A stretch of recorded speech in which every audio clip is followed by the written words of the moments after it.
Near-mint condition, the home of collected editions. Oh my gosh, look at that panel of Batman. You have the absolute, you have the deluxe. DC Comics firing on all cylinders.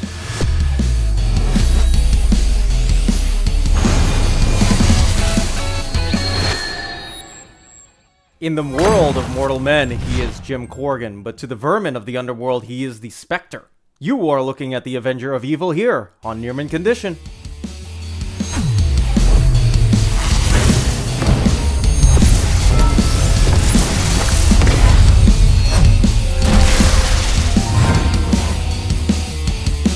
What's going on, everybody? I am Dom of X, Near-mint Condition Manager. Today we're going to be taking a look at the DC Finest Spectre, the Wrath of the Spectre trade paperback. On the front-hand side, we do have the same DC Finest layout as you may, with a cover from the Spectre issue number 1 from the 1967 series, drawn by Murphy Anderson, the guy behind a lot of Hawkman.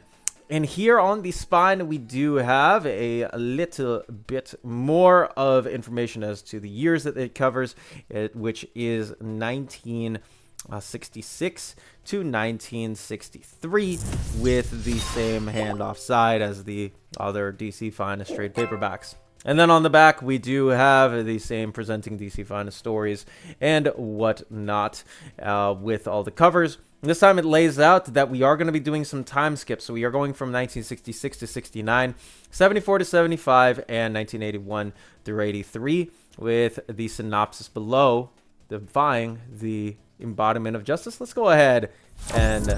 Alright, let's go ahead and take a look at the Spectre, the Wrath of the Spectre trade paperback. Gardner Fox, Murphy Anderson, Neil Adams there on the front. One of the times where I don't know if I disagree on it. I just would like to see one more name there. His name starts with a J, and his last name starts with an A.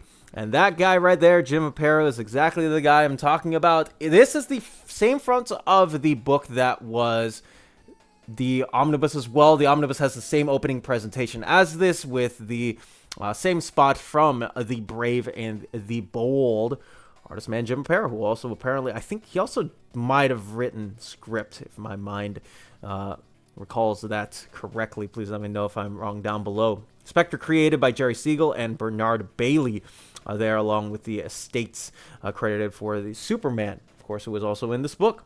Here on the left-hand side, we do have the copyrighted material information, editorial information, and everything else that you could think of in the left-hand side. Same printer, same everything. On the right-hand side, we do have the table of contents. One thing I love about DC's table of contents that aren't the Superman, Batman, Wonder Woman, etc. books, these table of contents manage to have as many of the creators there as possible. So if anybody is interested and says like, oh, like maybe they probably left out something in the wiki, or maybe they left out something in a comic book tracking information slot, DC has done their best to clean all of those up and find the appropriate creators. Shout out to all the letterers who never got appropriately credited, and same with the colorists as well. Some of them are here, some of them are not, but they have done their best to find those spots. And of course, we have the same content warning, because yes, there is some racism and some other way past ideals that we do not believe in, I hope, anymore, in the same DC Finest label. All right, let's go ahead and talk about this book. But I also want to get into a couple of things, not only with this book, but also in the grand scheme of the comparison between this and the omnibus, because these are essentially the same with a couple of exceptions. This specific DC Finest collects, well, before I go into that, it is 656 pages, $39.99 is the same standing out point as the rest of the trade paperbacks. But what the omnibus does collect and what the DC Finest collects, I will put those two on separate spots of your screen starting right now. On the Finest spot and the omnibus spot in the same collection, we do have issues of Showcase 60 through 61 and 64 collected, along with Brave and the Bold issues 72, 75, 116, 180, and 199.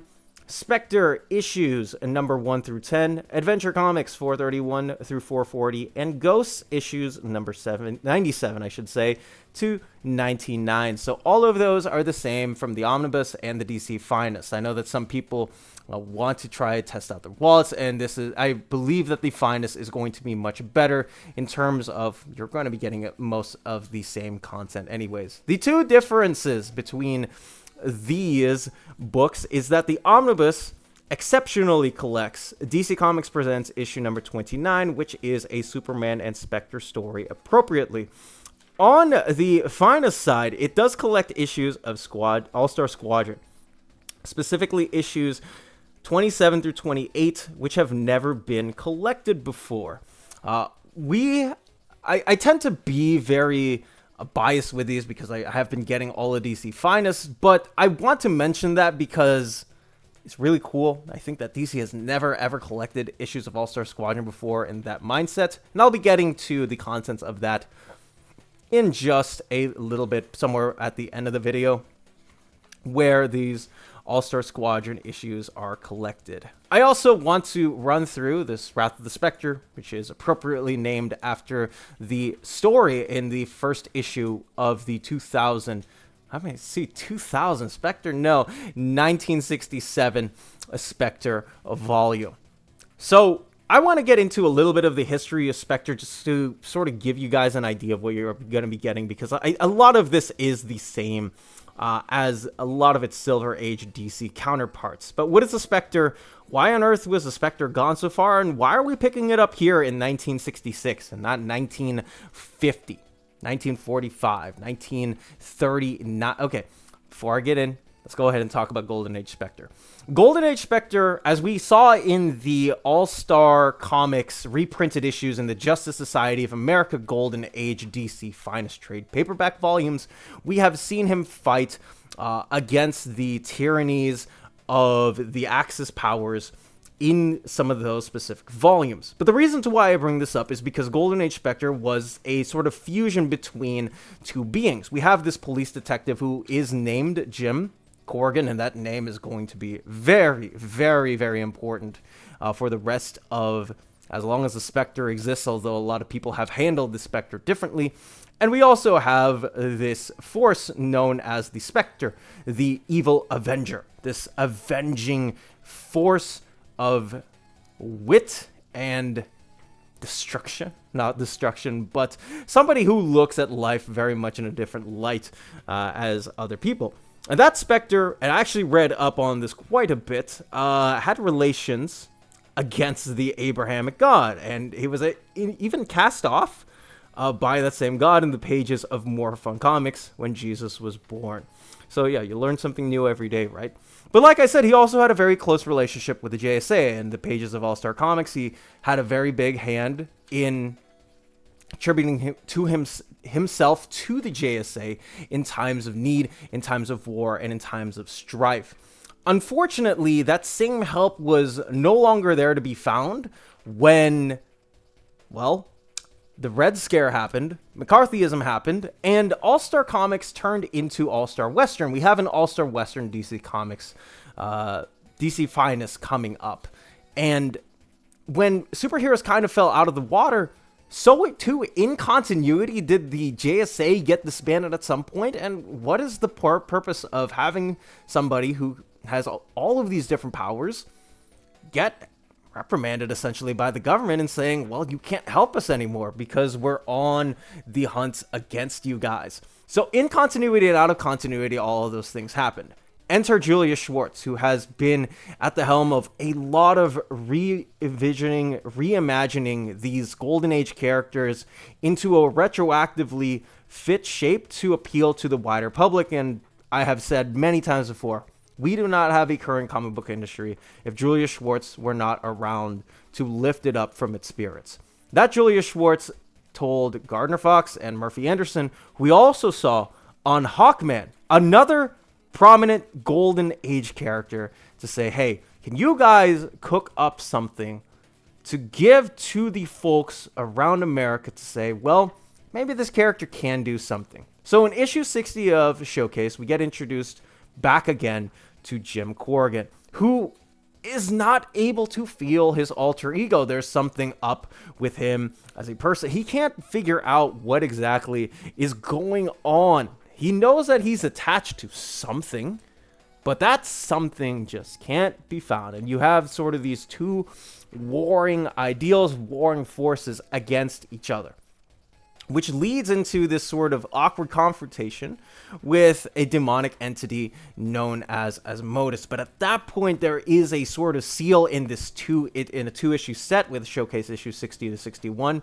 Yeah, maybe we do find out, oh, like, this is what Jim Corrigan's bigger perspective is feeling like. But this book really is a tale of the evolution from the Spectre that we had in the Golden Age, who is, again, this sort of like duality force. You have a police detective who happens to be dead and turns into this, oh, he's one of the most powerful beings in the universe, to this person is going to be the fixed moral compass between good and evil, and he is ultimately the one to decide that. And we get to see all of those details unfold in the pages of Adventure Comics, issues 431 through 440. This is really not only where we get to see the Spectre take into shape, but we also get to see the brilliance and admirability of Jim Aparo to be able to flesh out a story just as he does in Brave and the Bold. It very much is Spectre absolutely manhandling his opponents. Doesn't matter if it's a random group of robbers, maybe it's an evil being. There is something at the helm of the Spectre when you get to see him in the pages of Adventure Comics. You have these three robbers who may be good, maybe might not be good. How Spectre judges them turns into some of the bloodiest things that you will ever get to see in the hands of a superhero comic book. And this is a tale of the pushing forward of something where there is now a growing dissonance from Jim Corrigan. It becomes less about him and, well, did you do the bad thing? Oh no, it's the Spectre. He's going to kill us all. Yeah, he probably will. I remember talking to Ron V about he talked to me about the ideals of the Spectre and how you could envision writing a tale, because he was starting to write New Gods. And he talked about doing a fight between Black Canary and the Spectre. And what he told me, I think, just left a profound image in my mind. And he said, what if, instead of focusing on the fight itself, you focus on everything else? You talk about the morality of what the Spectre sees between two different lenses. You see one who is able to judge good and is able to destroy evil at the snap of his fingers. That snap of his fingers is very much the same one that we saw in the pages of the Justice League of America issues in Bridge Between Two Earths. It's a lot of that same Spectre here. And this time, sometimes he's in issues with Batman, but you find a way outside of those. And that is how that's how effectively we get this Spectre volume. I also do want to mention the All-Star Squadron before I do close out the video. All-Star Squadron is set on Earth 2, whereas we have an Infinity Inc. on Earth 1. Those Earth 2 heroes that we saw in All-Star Squadron are the same Earth 2 heroes that we have in this book. Again, because we have this awkward Earth 1, Earth 2 split, because Crisis on Infinite Earths hasn't happened yet, we do get to see this version of the Justice Society of America, if that's what we want to call them, into this. But we also have two strings being pulled here. These stories are really about the Atom Smasher, who has grown into one of my favorite characters because of Jeff Johns' Justice Society of America run. Get hit with an immense, dazzling gleam of radiation, and he gets hit, and they have to save him. Wonder Woman has to save him. They have to save everybody. They're trying to find Dr. Fate. And what do they find when they find Dr. Fate? There is the Spectre right behind them. You have to figure out who's really pulling the strings. Is it the Spectre? Is it Dr. Fate? Who might it be? And that, as they say, is that. Now, if you're looking for a copy of the Spectre, the Wrath of the Spectre, DC Finest trade paperback, let us know from our sponsors. If you're in Europe and you're interested in buying these books, definitely check out Walt's Comic Shop in Berlin, Germany. They have the cheapest pre-order prices, flat shipping rate of €12 for all EU countries, emails answered within 24 hours, waltscomicshop.com, and you can use the code Near Mint Condition at checkout and get free shipping for all EU countries with your first order over €40. That's Walt's Comic Shop, your reliable source for omnis and premium collected editions in Europe. Ding! CheapGraphicNovels.com, your online home for graphic novels and collected editions up to 50% off cover price. They have excellent shipping and prompt and helpful service. Check out their bargain deals for up to 90% off cover price. And don't forget that CGN also takes pre-orders. That way you don't miss out on the hottest releases. And they are currently running a special promotion for you Minties. If you're a first-time customer, after receiving your order confirmation email, reply back to that email and let them know Near Mint Condition sent you their way. They will then apply a free shipping promotional credit to your next order in the US. Cheap Graphic Novels, your source for the hottest books with the kind of deep discount, quality shipping, and customer service that will keep you coming back for more. And that is going to be it from me. I am Dom of X. Please stay safe and have a wonderful day wherever you are.